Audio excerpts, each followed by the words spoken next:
Good morning, my dear student. Today we are going to discuss your class 8 SST chapter India after independence. My dear student, if you have remember my previous class where I have already discussed about that the condition of India when India was going to be free. जब भारत स्वतंत्र हो रहा था उस समय भारत की स्थिति क्या थी इसके बारे में हमने आपसे पिछली क्लास में बात किया था where I have discuss that the after independence when the constituent assembly was in process constituent assembly have to face so many difficulties to make our Indian constitution problem during partition I mean to say that before Indian independence 16th December I told you a date 16th December 1946 that was the date direct action day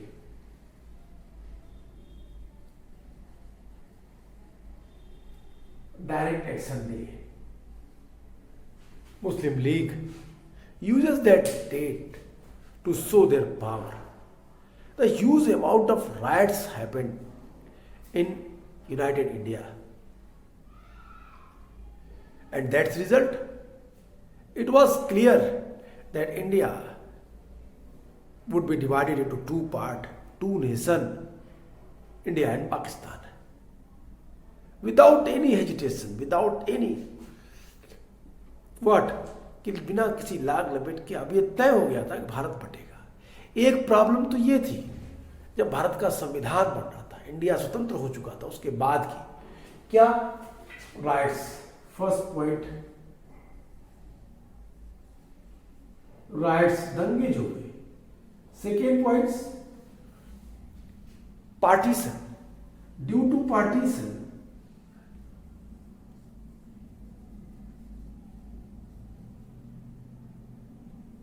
due to partition, a huge amount of people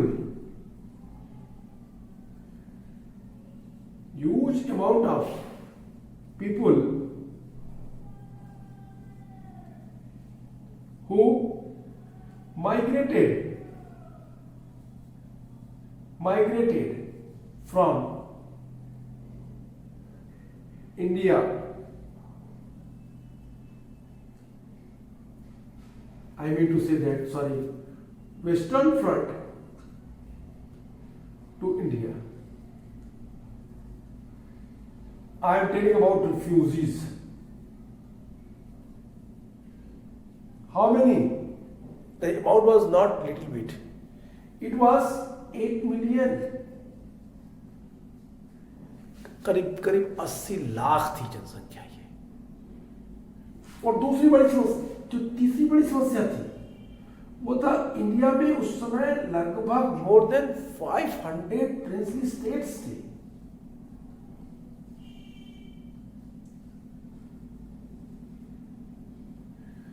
princely states चाहते थे कि वो खुद स्वतंत्र हो जाए भारत की स्वतंत्रता के बाद जब पटेल जी वल्लभ भाई पटेल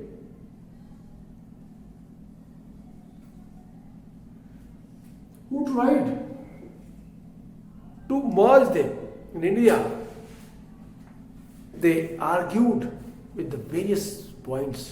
हम आपके साथ मिलेंगे तो हमें क्या मिलेगा हमें क्या नहीं मिलेगा हमें किन किन परिस्थितियों का सामना करने पड़ेगा तमाम सारी चीजें और ये सारी परिस्थितियों को संविधान सभा को झेलना पड़ रहा था साथ ही साथ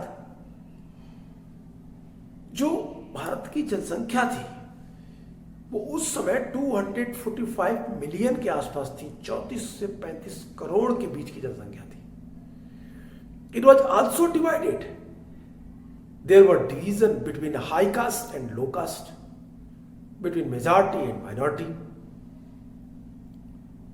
between Hindu and Muslims I mean to say that our population divided into various caste, class, gender, बहुत सारे वर्गों में बटा हुआ था ये, और अब इन सभी को समेट करके एक राष्ट्र का निर्माण करना था. That was the very important thing which you have to understand, that the problem was very much the every sphere of our nation making process. The nationalist leader faced the difficulties.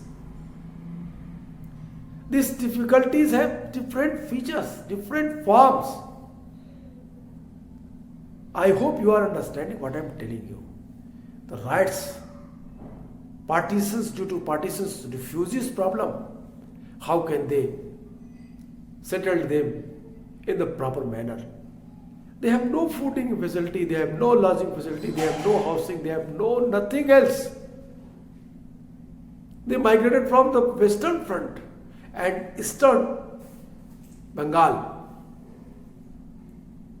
What happened with them? And accept it, in India there are so many caste, class, gender,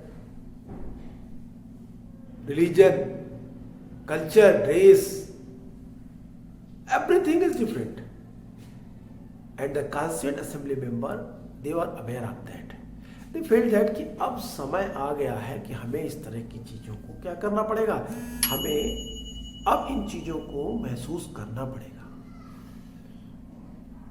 हमें एक देश के लिए इन चीज़ों को, एक अपने सभी लोगों के लिए कैसे संविधान का निर्माण करना है जहाँ पे किसी के अधिकार को कोई दूसरा अतिक्रमण ना कर सके. What I am telling you, that the Constituent Assembly, they were committed to make a special type of constitutions for all, wherever everyone uses their right as on equal basis.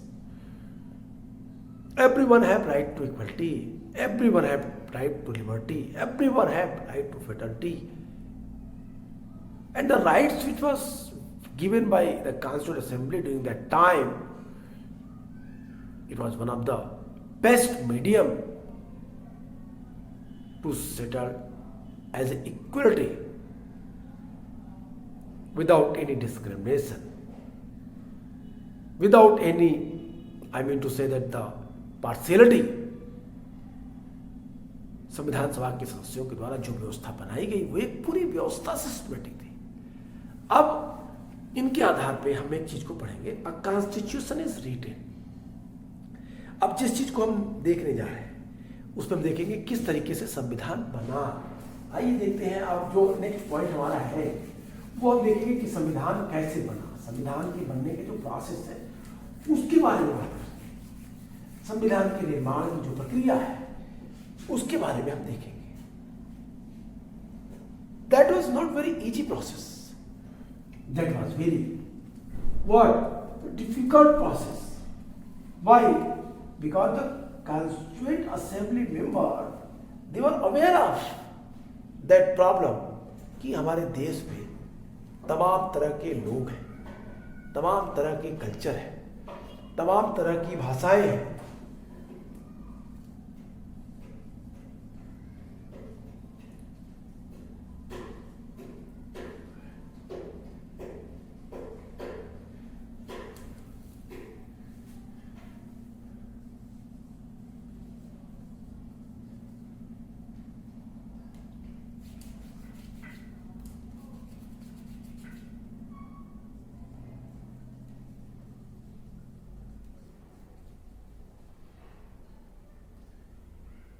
Constitution is written.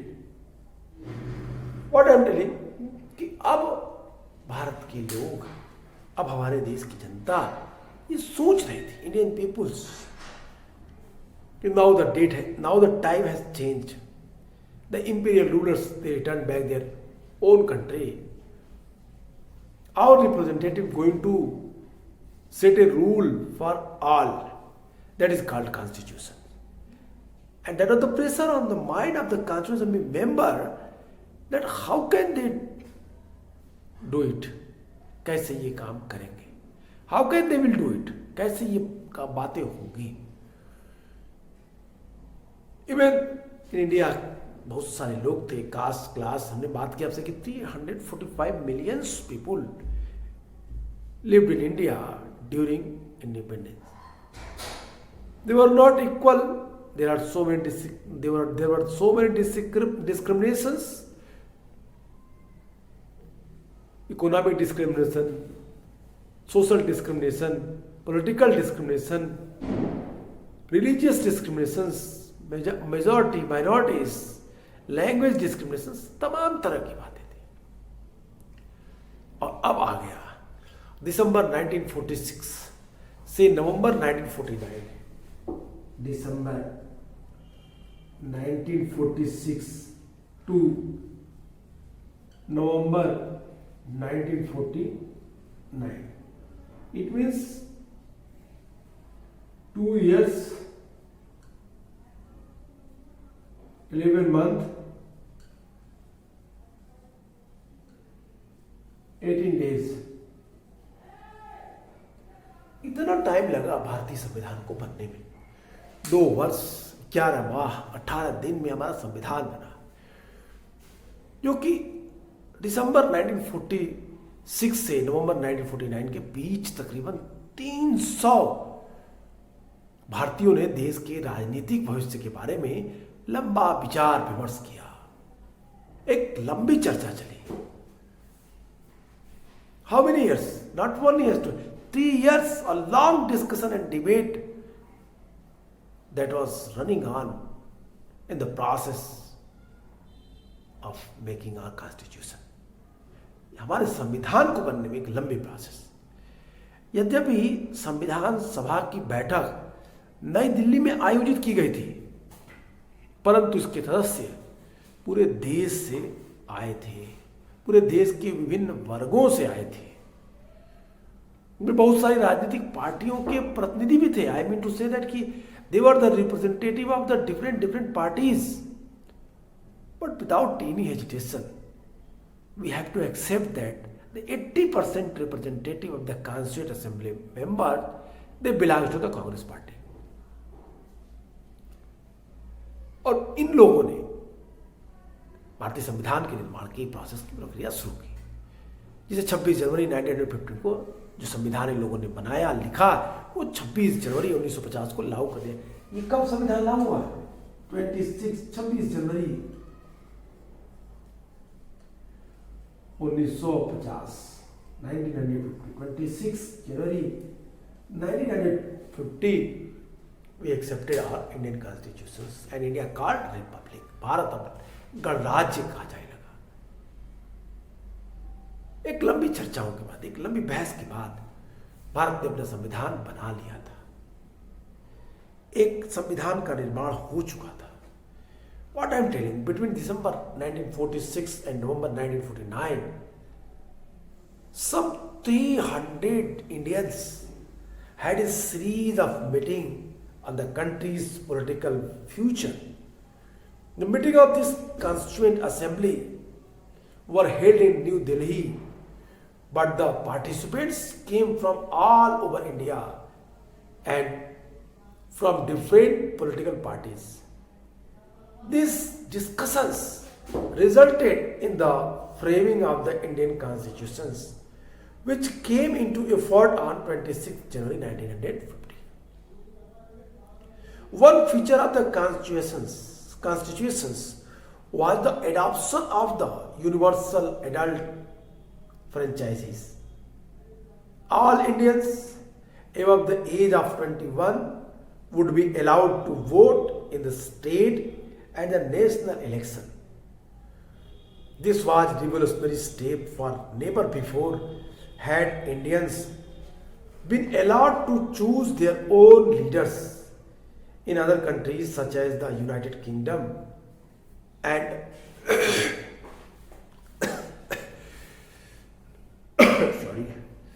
and the United States. The right had been granted in a stage. First only men of property had the vote, then men who were educated were also added on. Working class men got the vote only after a long struggle. Finally, after the bitter struggle of their own, American and British women were granted the vote. On the other hand, soon after independence, India chose to grant this right to all its citizens, regardless of the gender, class और education. सबसे महत्वपूर्ण बात क्या थी?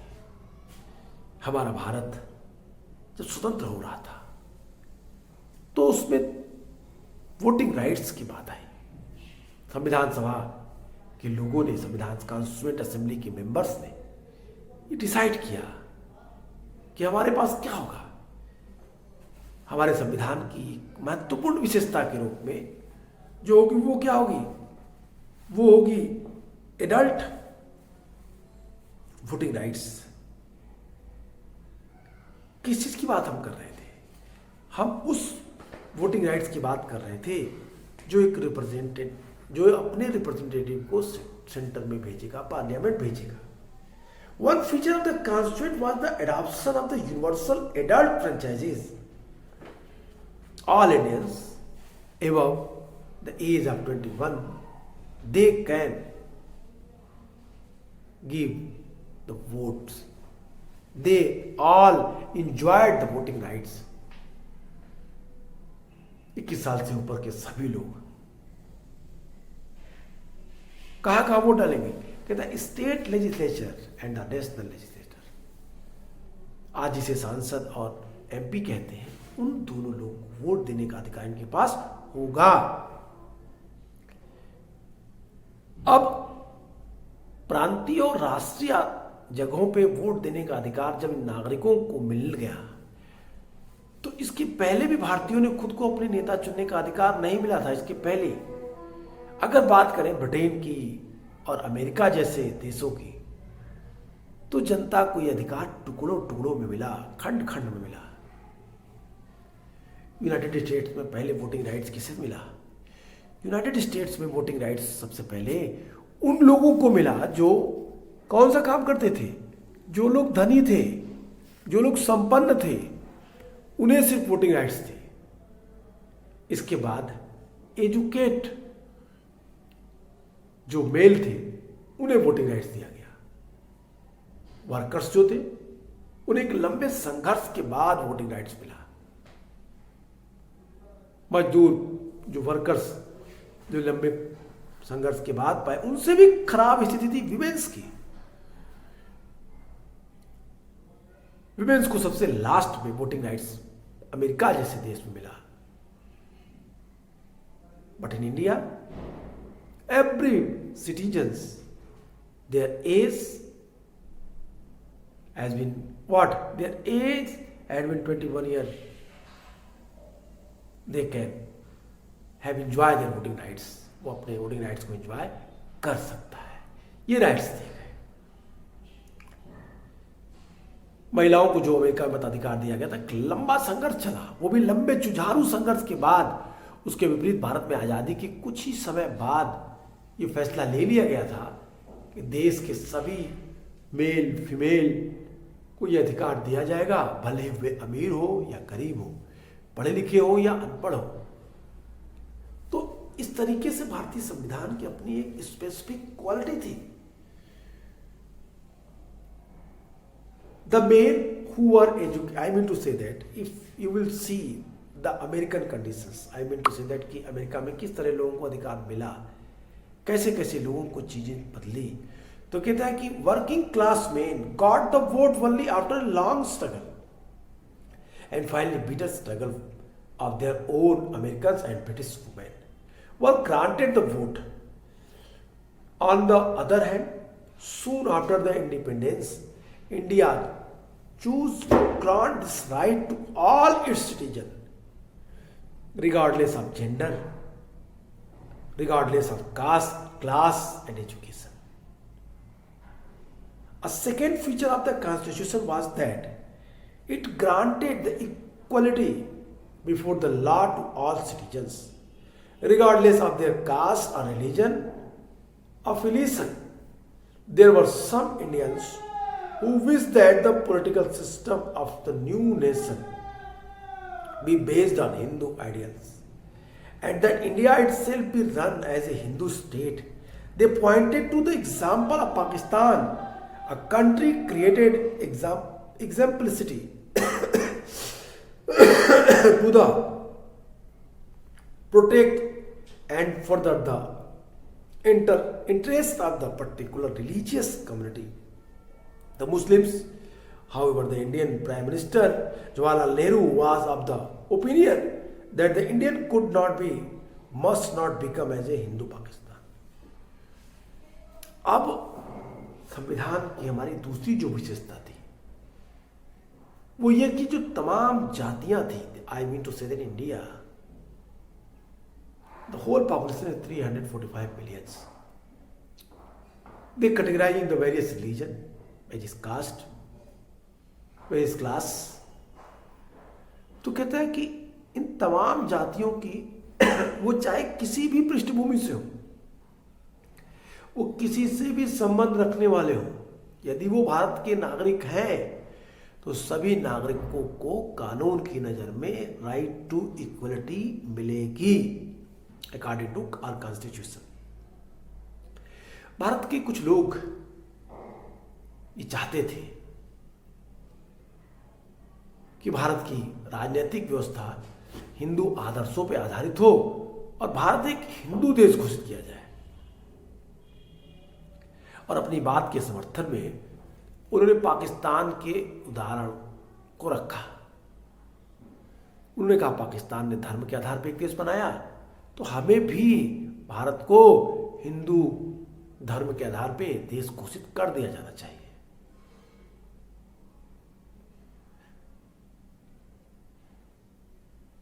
क्योंकि हिंदुओं के हितों की रक्षा तभी हो सकती है जब हिंदू राष्ट्र बनेगा. परंतु भारत के प्रधानमंत्री पंडित जवाहरलाल नेहरू का स्पष्ट मत था कि भारत हिंदू पाकिस्तान नहीं बन सकता और नहीं बनना चाहिए. It means Pandit Jawaharlal Nehru clearly what explain that we are not going to convert ourselves as a Hindu Pakistan or Hindu extremist. We are going to making our nation as a very powerful, which based on the secularism, where every religion have equal rights. According to Pandit Jawaharlal Nehru, it is better for us that if we will unite, अगर हम पाकिस्तान की तरह बनेंगे तो पाकिस्तान अपना हश्र खुद भविष्य में देखेगा. और पंडित जवाहरलाल नेहरू की आशंका एकदम सही थी. आज आप पाकिस्तान की स्थिति और हैसियत को देख सकते हैं. क्या उनकी स्थिति वही है जो पहले थी? शायद नहीं. अब मुसलमानों के अलावा भारत में सिख और ईसाइयों की भी बड़ी संख्या थी. इसके अलावा पारसी, जैन, बौद्ध धर्म के मानने वाले लोग भी थे.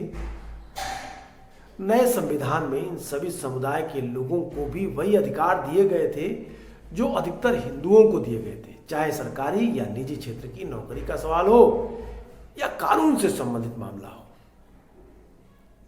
इन सभी समुदायों के लोगों को भी वैसे ही अवसर देने का प्रावधान किया गया जैसे हिंदुओं को दिए जा रहे थे.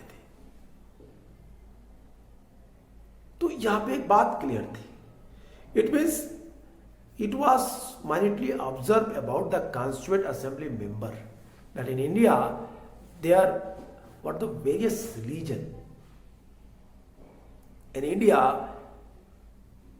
The different type of community, sect,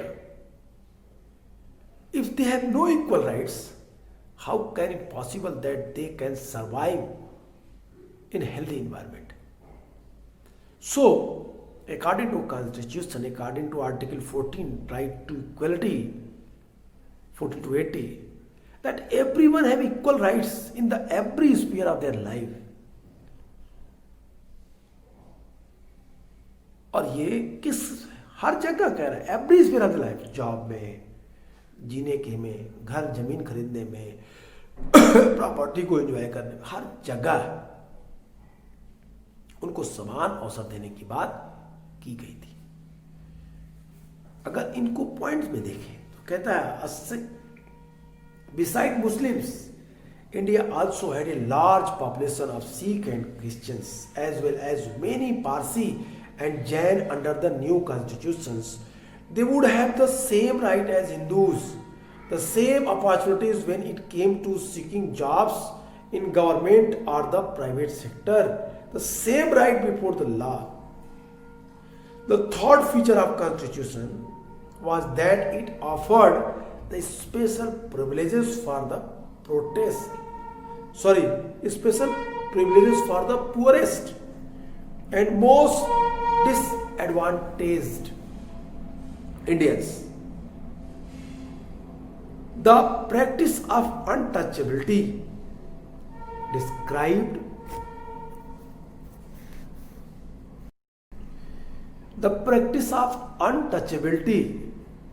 described as a slur and what?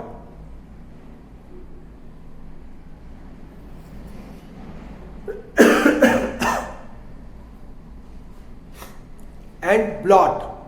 Slur and blot. Described as a slur and blot. On the fair name of India was abolished. Slur and blot. One word. Slur and blot.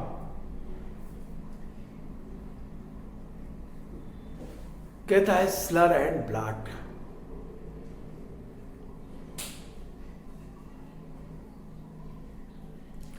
On the fair name of India was abolished. Hindu temples, the previously open to the only the highest caste, were thrown open to all, including the former untouchabilities.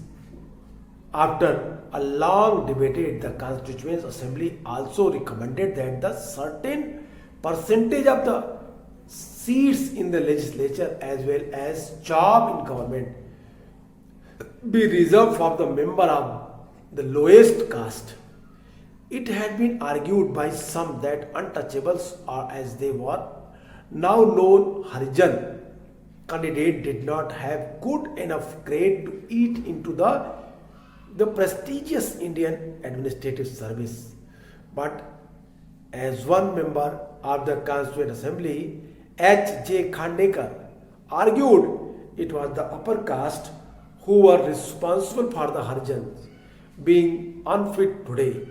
Addressing his more privileged colleagues, Khandekar said, "We are suppressed for thousands of years.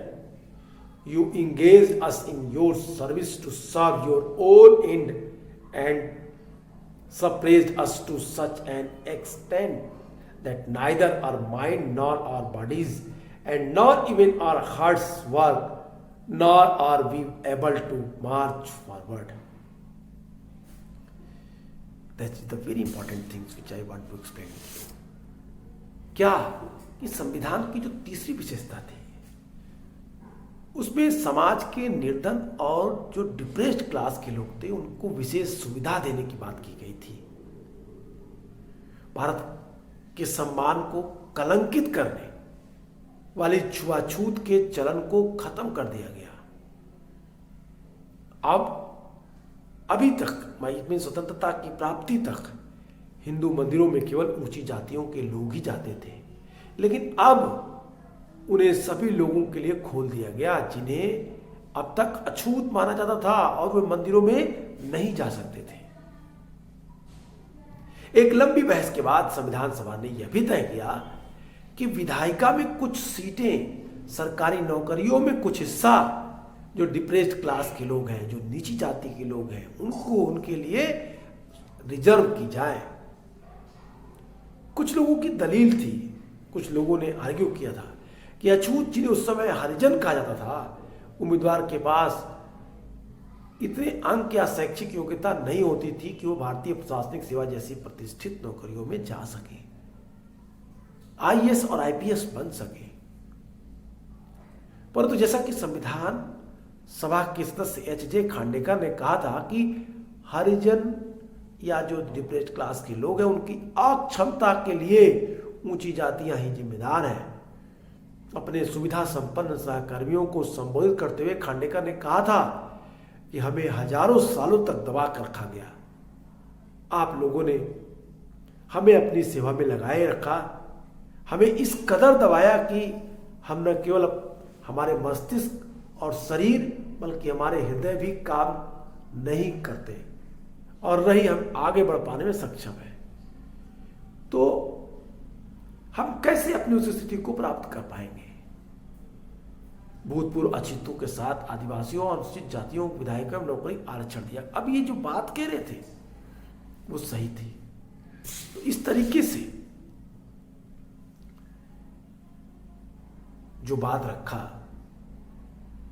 Khandekar ने, no doubt it was the very admirable and constituent assembly member consider on that they provided some special facility for them.